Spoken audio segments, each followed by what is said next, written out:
All right, you all set there? Yeah, all good. Great, we'll kick things off. First up was Tim May. Tim? Thank you. Hey, Justin, as you guys get ready to go against Najee Harris, how important is it to spend that little split second from a read standpoint, trust your eyes, et cetera? And how well do they use him in that regard of getting the defense to hesitate, maybe just that little split second that can sometimes spring open those wide receivers? Yeah, I think it's obviously not a secret that Najee Harris is one of the most dynamic running backs in college football. And it's something we haven't taken lightly. I think the biggest thing this week is just discipline and focus. We need guys staying in their gaps. We need guys to run to the ball. And like I said last week, if we get 11 guys running to the ball every play, I think we'll be all right.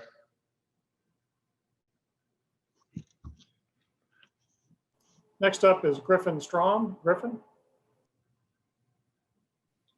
Hey, Justin, how much more special is the opportunity to play in a national championship game at this stage in your career, kind of, at the end of this long Ohio State tenure for you, as opposed to, if you would have had the chance to play in a national championship game even last year in your first couple of years? Yeah, I think this year especially, it just means so much more. It kind of came full circle for me. I mean, when I first was getting recruited by Ohio State in 2014, they were coming off a national championship win. And then 6 years later, in my last year here, we're right back here. And so in that regard, it is special just for me playing in my last game, this being my last week of preparation. I mean, a lot of these seniors and a lot of the other guys are well aware that this is our last game and we're pouring everything we have into it. Next is Zachary Braziller. Zach? You mentioned Harris at the beginning there. It almost feels like he's kind of somewhat underrated because of all the talent they have. What do you just think of him as a player watching film and just how dynamic he is? I'd be surprised to say he's underrated. I think he's one of the most respected running backs in college football. And I mean, he puts out on film. He can make guys miss. He can run with power. He can catch out of the backfield. And obviously we haven't taken that lightly this week in our preparation. Nathan Baird. Hey, Justin, as athletes, when guys get hurt, as you unfortunately well know, your teammates feel sorry for each other, but you also know that guy just physically can't get out there on the field. I'm curious from a mental standpoint this year, when you guys have encountered these COVID absences, is that a different kind of mental grind on a team and the kind of the sympathy that you feel for each other, knowing a guy physically could get out there and play, but just isn't allowed to because of the circumstances? Yeah, I think especially this year, it's a lot different with the COVID stuff. It's like guys feel like they're able to play, but they can't play just because they have COVID. So it's real tough. I think the biggest thing and toll it has on a team is getting guys to focus and getting guys to know they have to step up.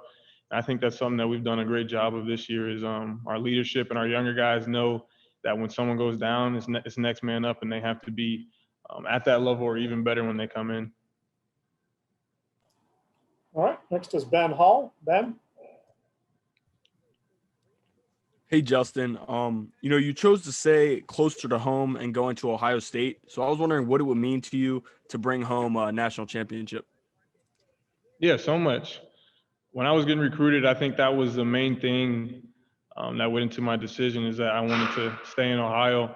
I wanted to be near my family. I wanted to be near my friends.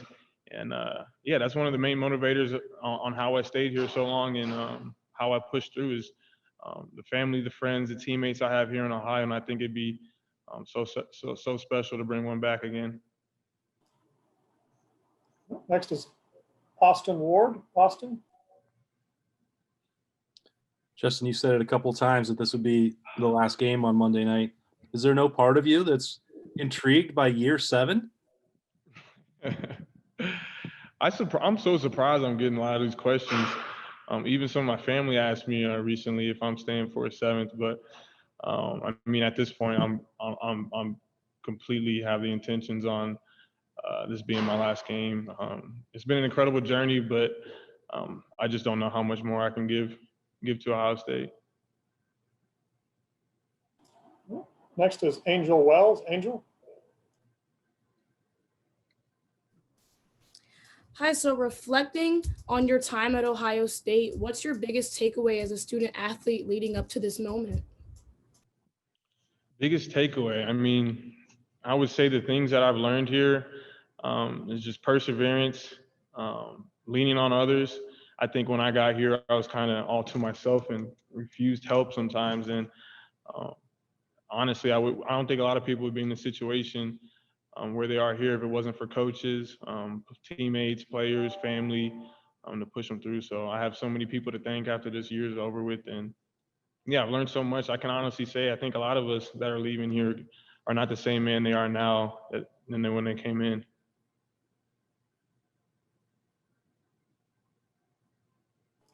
Next up is Steve Hellwagen. Steve?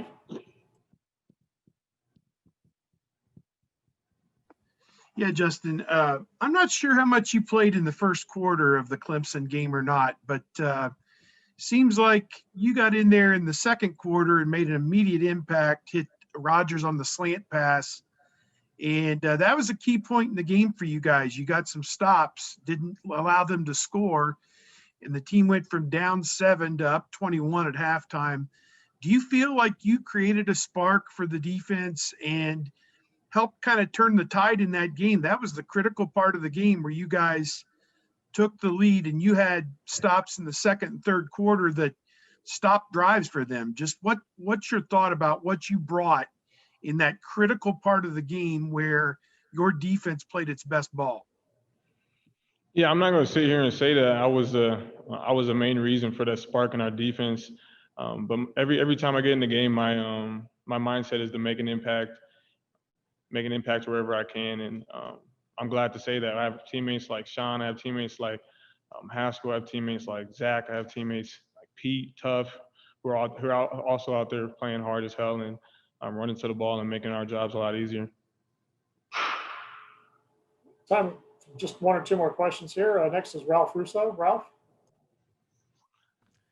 Hey, Justin. So as a veteran, you've been through the coaching change and you spent a lot of time with Urban and a lot of time with Coach Meyer and a lot of time with Coach Day. Why do you think Coach Day was a good change of pace, a good replacement for Coach Meyer?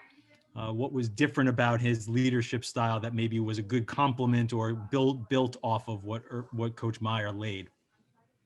Yeah, Coach Meyer and Coach Day are two elite coaches, and they're not the same.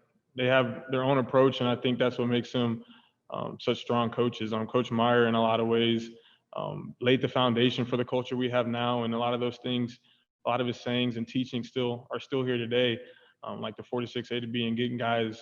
So first when they come on campus, the first emphasis is getting guys to go hard, and that's still in our culture here today. And then I think Coach Day even more so brought a atmosphere of love, an atmosphere of brotherhood, I think, to Ohio State that's special right now. And I think that only enhanced our culture in the last couple of years. And our final question from Patrick Murphy. Pat? Justin, you talked about the possibility of bringing a national title home to Ohio. But obviously, when you're sitting there going through some of those injuries you went through, how often did the thought cross your mind of, okay, maybe this isn't for me, maybe I won't get these type of opportunities? And how glad are you that you stuck with it, persevered, and got to this point where you're a key contributor heading into this game? Yeah, just my journey here has been, I guess, so interesting. And I've had so many times where, like you said, I didn't know if I was going to be able to push through. I think the first 3 years here at Ohio State were probably the toughest because year after year, I had a bicep tear on my left, bicep tear on my right, and then bicep tear on my left again. And I think after that, once injuries started stacking on, I had those thoughts in my mind, was I going to keep playing?